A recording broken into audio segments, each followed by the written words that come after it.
Well,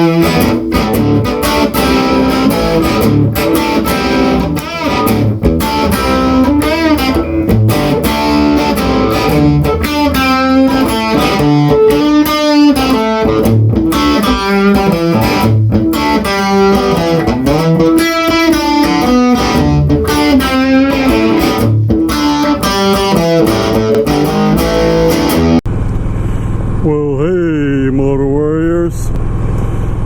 Today is Independence Day. And these, the thought of who fought for our independence is the ones that I thank for my freedom. Now, there's a well-known moto vlogger, has a pretty good sized channel. I'm not going to mention names because I'm sure the guy's a really good guy, so I'm not knocking him anyway, but he does a lot for the military, and he, even though he's never served. And I heard him in a video one time going around thanking, all the former military people. Thank you for my freedom. Thank you for my freedom. And for a while, that was a thing going around, is thank you for my freedom, to active military and former military and so on. And as much as I respect people in the military or former military, most of my family was in the military. I came really close to joining the Marine Corps, and then Vietnam had just, was coming to an end, and my mom talked me out of it, and then I was going to join, like a year or two later, I was going to join the Navy, and a friend of mine talked me out of it. That's both of those are kind of long stories, and they're not the point. But so we got a lot of family and stuff that were military. And as much as I respect the people in the military, I'm not going to thank anybody for my freedom, because the people today are not giving me my freedom. Our freedoms were already given to us through our Constitution. And nobody alive today fought for the American Revolution to give us our actual, to receive those freedoms that our founding fathers says are God-given and inalienable. They can't be taken away. It's like with the Second Amendment, it's a God-given right, and how any law could possibly be passed to take away the rights of somebody to keep and bear firearms, no matter how bad of a person they are or what they've done. Once they've paid their debt to society, that right comes back. It should come back, because it's a God-given, inalienable right. Men can't take it away. Just like they can't take away your right to free speech and so on. But the whole thing is that this guy was going around thanking the military people for their freedom. But back in 1776, they estimate that it was 3 to 5% of the population that actually fought for America's independence against a really nasty, greedy, selfish, mentally unsound King George. He was taking taxes from the, then they were called colonists, but he was taking taxes from the colonists and spending out whatever he wanted, whatever he felt was right. So here are these people in London and whatever, they're sitting there telling the colonists what they can and can't do and where the money should go and all that. So there was no representation from the colonists. And that's where we get the whole thing about no taxation without representation, because the king was taking money away but wasn't, caring what we thought about it. And he did a lot of really crazy stuff too. Like, I know that at one point in history that William Penn was a very wealthy man in England, and he ended up, lending a bunch of money to the king. I don't remember from history what it was, if it was to help a war effort or what. I can't remember. School was a long time ago for me, y'all. But, William Penn lent a lot of money to King George. And King George didn't have the money to pay him back, so he sent, William Penn to help with the colonists, and then said, I'll tell you what, I'll give you all this land Well, it wasn't King George's land to give, but that's what he said. I'll give you all this land, and that's where the state of Pennsylvania came from. It was, part of his holding. And then after he had the land, King George said, "Oh, gee, Mr. Penn, you own all this property and all this wood, all the wood that comes out of here, and tobacco and whatever else they might have been growing, and so we're going to have to tax you based on that." So he gave him land to pay as a way to pay him back, and then taxed him. That's like, wow, that's just kind of cold, But anyway, so he had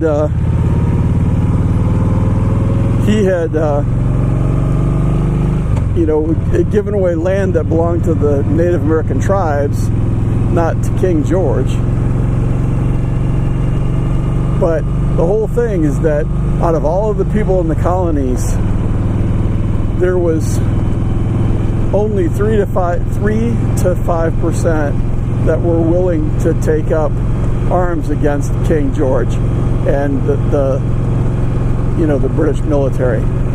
There was, if I remember right, it was like 20% that were what they called loyalists. They were loyal to the crown. They were loyal to King George. No matter what they were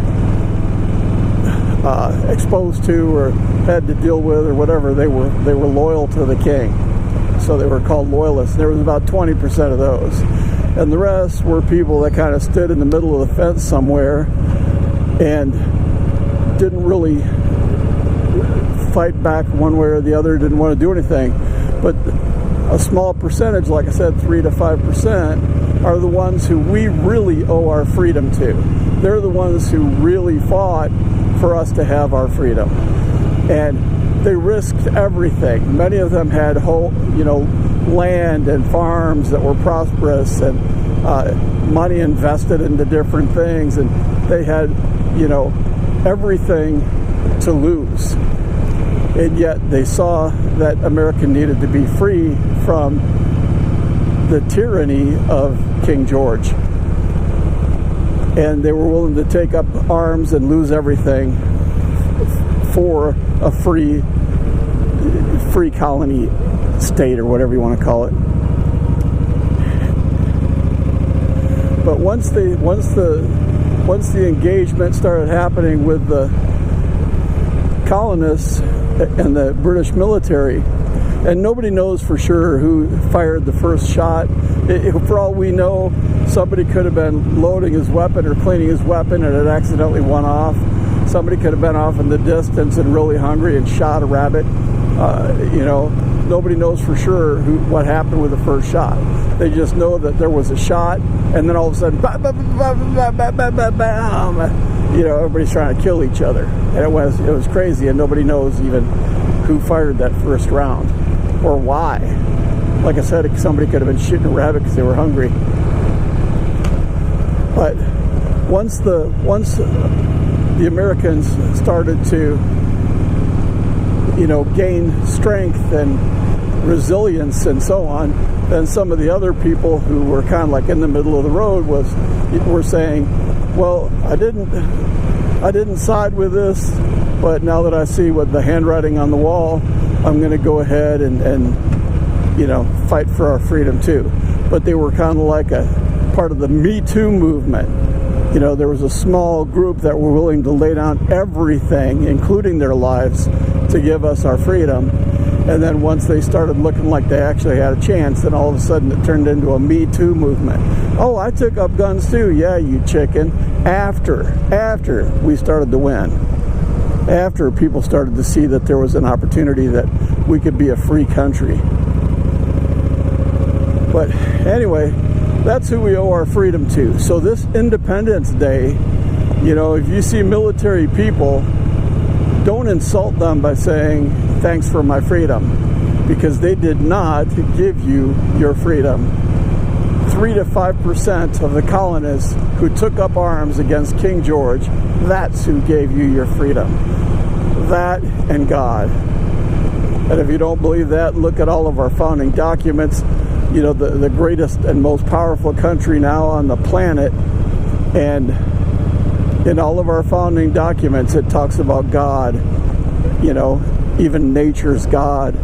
So everywhere you look, our founding fathers, even if they had different individual beliefs about Christ, they believed in Christ. Some people have been taken out of context, but like from little, letters written to people and stuff, but they weren't legal documents on behalf of the nation. So America was and is a Christian nation. And if we lose that, we'll lose America. So this Independence Day, don't be thanking people for, fighting for your life and giving you your freedom, because they didn't. If anybody should be thankful for the U.S. military and saying thanks for my freedom, it's people in other countries that America has sent soldiers that represent the United States to try and help those people be free.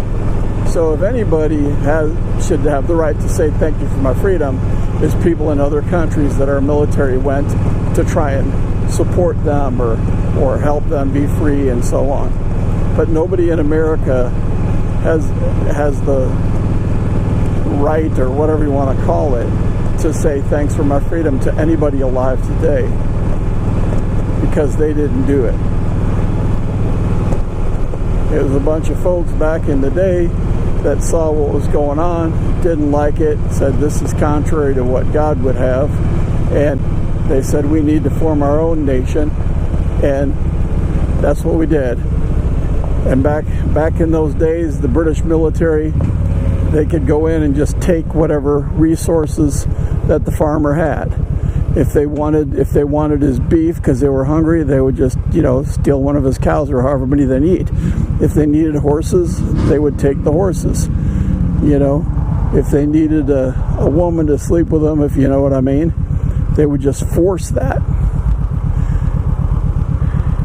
But when a handful of people rose up against it, we ended up becoming a nation that says, you know what?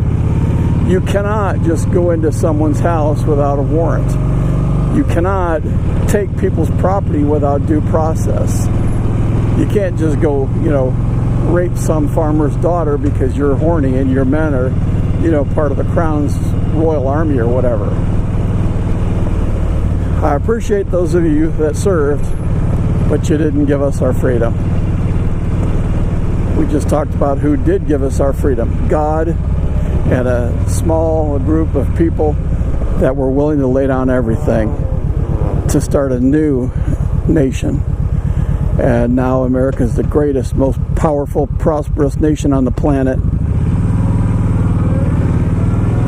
But anyway, that's what our independence is all about, is getting away from a bad king.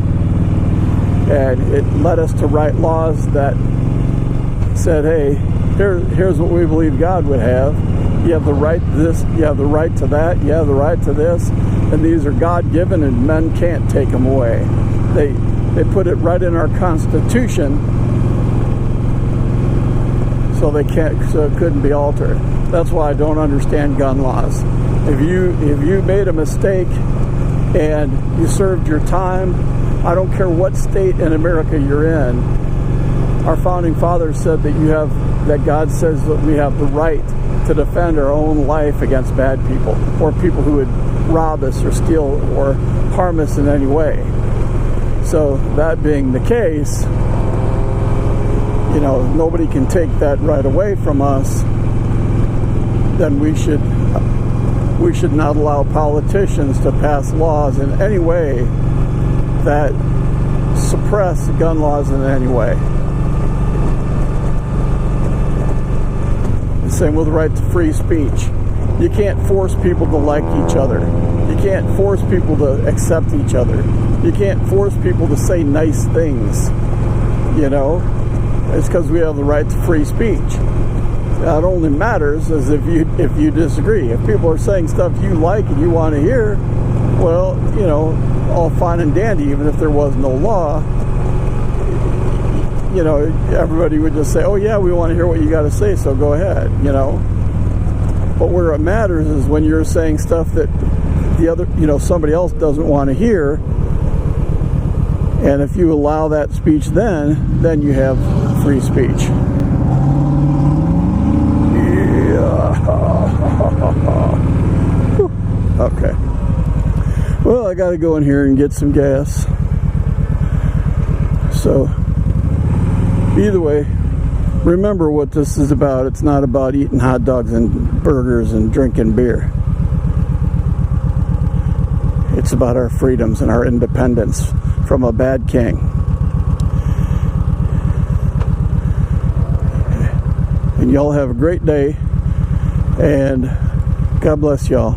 And thank you to 3 to 5% of the colonists that were willing to risk it all and give up their lives and everything so that we can be free. And remember to live your life with the heart of a Viking warrior. Bye for now.